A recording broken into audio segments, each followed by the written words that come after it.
Sementara itu pemirsa, jumlah transmisi lokal di Bali terus bertambah per Sabtu 2 Mei 2020. Meski jumlahnya relatif kecil, hanya 2 kasus, meningkatnya kasus transmisi lokal ini harus diwaspadai.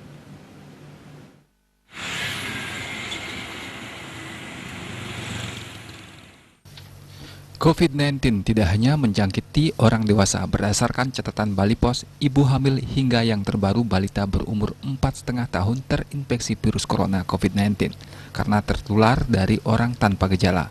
Mayoritas merupakan tenaga kerja migran yang punya riwayat datang dari luar negeri. Ibu hamil yang merupakan warga Denpasar sudah dinyatakan sembuh dari COVID-19. Sebelumnya ia dinyatakan terjangkit COVID-19 jenis transmisi lokal karena tertular dari suaminya, seorang nakar migran. Pada Jumat 1 Mei 2020, ia berhasil melahirkan dengan operasi sesar di RSUP Sanglah. Direktur Utama RSUP Sanglah Wayan Sudana mengatakan, ibu ini melahirkan bayi laki-laki dengan berat 2,66 kg. Sementara untuk kasus terbaru, seorang balita berusia 4,5 tahun dipastikan positif COVID-19 setelah hasil tes swab keduanya keluar. Sebelumnya, sang balita asal Kubu Karangasem ini dirapid tes dengan hasil reaktif, namun hasil tes swab pertamanya negatif. Ia merupakan salah satu kontak dekat hasil pelacakan atau tracing pasien positif pertama di Karangasem yang ada di lingkungan Padangkerte Kaler, Kelurahan Padangkerte, Kecamatan Karangasem. Pasien ini merupakan seorang nakar migran.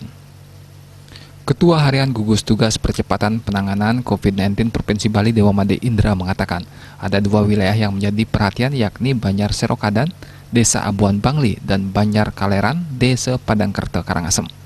Kedua Banjar sudah diisolasi, bahkan untuk di Bangli pada 2 Mei 2020, Gugus Tugas Percepatan Penanganan COVID Bangli memutuskan mengarantina Desa Abuan selama 14 hari.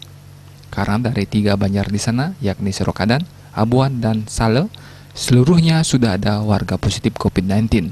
Rinciannya Serokadan 19, Abuan 4, dan Sale 1 warga. Diah Dewi, Bali Pos melaporkan.